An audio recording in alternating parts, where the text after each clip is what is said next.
Right, so it's all going wrong for Benjamin Netanyahu. Oh, boo-hoo! I'm sure your heart is breaking as much as mine is. Break out the smallest violin in the world, somebody please. But if he thought a ceasefire with Lebanon, largely it seems on Israel's own terms, was going to score him some brownie points with the people that Hezbollah's rocket fire has displaced, it seems he was sorely wrong. Being able to go home and rebuild their lives as some Lebanese people have been able to do so has been met with relief in their case, but in Israel, nope. The very people who can now return home to the north of Israel, to all those places pounded by Hezbollah over the last 14 months, such as Kiryat Shalom and Nahariya and other places, are incensed. Not only do they feel that Hezbollah have been let off the hook, so to speak, for targeting their homes, 61% of Israelis believing Hezbollah actually won and beat the IDF. But they also don't trust Netanyahu's government when they tell them it is safe to go home, seeing him as having capitulated with none of their objectives in Lebanon actually achieved. Netanyahu is seen as having failed where it comes to Lebanon, as having left his people unsafe, and having agreed to a ceasefire far too early as also now being weak in their eyes. The very people who can now go home are calling for Netanyahu to go. All of this potentially destabilising the ceasefire, and are actually calling for Netanyahu to now resign over this. Right, so this couldn't have gone more wrong for Benjamin Netanyahu if he had tried, frankly. The rest of the world, of course, is pleased there is a ceasefire with Lebanon, in theory making the north of Israel much safer as well as southern Lebanon. But try convincing the people from northern Israel who have had to flee from Hezbollah fire, having commenced from the 8th of October last year, that that is the case. I mean, for starters, why should they believe in this ceasefire any more than we do?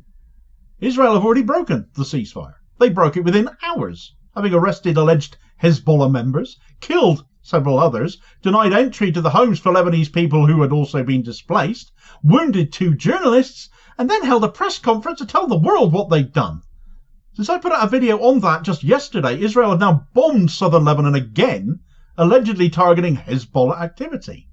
But isn't that very much a story of here we go again?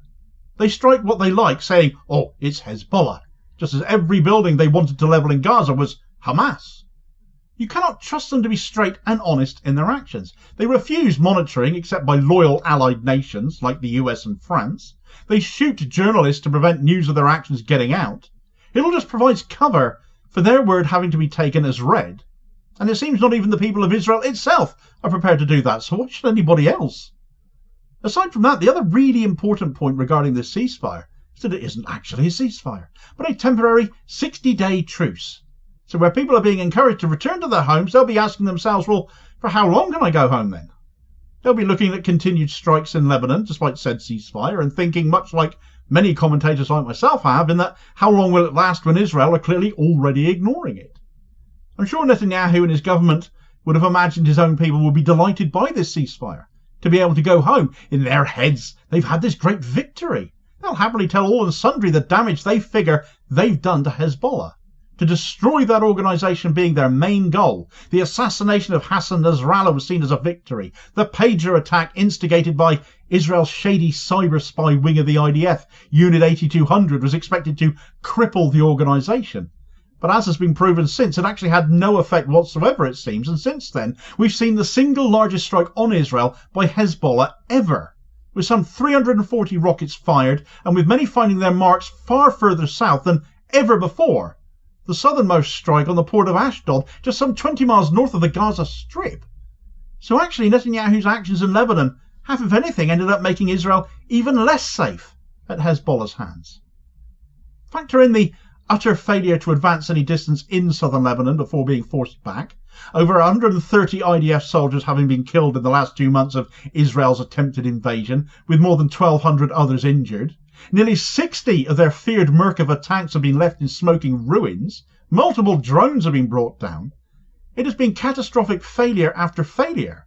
And so much of it played out in real time and was exposed due to the monitoring operations of UNIFIL, who I dare say, given the Israeli response to Netanyahu's ceasefire, are far more trusted in what they are telling the world, even in Israel, what they are reporting, than anything Netanyahu has to say is. And all of that begs the question, therefore, as to what was in it for Israel to even agree to this ceasefire to begin with if they hadn't actually achieved their goals. Though, of course, it's being sold as such by Netanyahu and co as they have. But clearly people know different. With 61% of Israelis of the opinion Israel did lose, published on Israel's Channel 13 as that poll was, with just 26% believing Israel had won, Bibi isn't fooling anybody but a minority in his own country. So why agree to it then? Didn't believe these polls? Wanted to turn the narrative to something else, like Iran, because Lebanon has been such a complete balls up, or something else? Do they honestly believe Hezbollah has been hurt because their actions certainly imply otherwise? We've seen Israel talk of its total victory in Gaza, haven't we? And far-right nutcase in the Israeli government, Itamar Ben-Gvir, used that same term in association with Lebanon too, in his opposition to this ceasefire. But their version of what counts as victory is counted in devastation, is tallied up in lives lost. The sheer number of civilian deaths meted out by the IDF in both states is catastrophic. And ultimately that is what Israeli victory at this point can be best summed up as: genocide and destruction. In that, if that is what Israel's goal has been, if that is what they call achievement or victory, then sure, their mission could be considered a success from that perspective. If it is to rescue hostages and protect their land, though, protect their territory and their people, then they've failed utterly. They've made matters worse. Netanyahu might believe he's done enough. The 60-day ceasefire will give time to see if that is the case, though. Nobody is going to come down on Israel's side over that, however, for as long as they themselves keep violating the ceasefire. If they are looking for evidence that they've beaten Hezbollah, then they'll take their inaction as a sign of that, perhaps. But if Hezbollah are just biding their time, waiting for the ceasefire to end, as it will, because Netanyahu won't make it permanent, his government won't stay together if it becomes permanent. Ben-Gvir has already said he'll collapse the government if it goes beyond 60 days. And then give Israel a rude shock once it's all over, perhaps. Will it even last 60 days the way Israel has seemingly completely ignored the fact it's even started, though? But ultimately, the people who Netanyahu needs to convince are his own, and they remain very much unconvinced. Having a break to see if Hezbollah are truly broken also gives Hezbollah a chance to regroup and rebuild whilst keeping to the terms of the ceasefire. Israel, as they continue to attack southern Lebanon, continue to destroy themselves in the eyes of the world reputationally, and their own people, as far as meeting their concerns go and addressing them, are going to look at this as continued aggravation and them being left unsafe. So amongst some Israelis, what Netanyahu has done is not only dishonest, but also incompetent. And this has even managed to be broadcast on Israeli media, as Channel 12 interviewed several people driven from their homes in the north, covered in this excerpt from United Arab Emirates-based news outlet The National News. Metula Council head David Azulay, who represents one of the most destroyed areas in the north, told Israeli broadcaster Channel 12 he would not advise residents to return, and described the meeting he held with Prime Minister Benjamin Netanyahu late on Tuesday evening as a one-sided spectacle. "We are now entering a situation far worse than October 6th. They're misleading us," he added, referring to the long-standing fears of northern residents about Hezbollah's military build-up in the region before the Gaza war began. Father of two, Zahi David Hafsadi, 34, a resident of Kiryat Shalom, northern Israel, said his family does not feel good about the idea. "I have no problem with a ceasefire, but I don't think we should stop now," Mr. Hafsadi added. "I paid a price. My family paid a price. My community paid a price.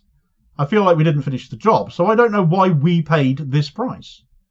Moran Brustin, 39, a mother of three who returned to Kibbutz Hagoshrim, echoed Mr. Hafsadi, saying, "It's a problem that we stopped the war and didn't finish the job.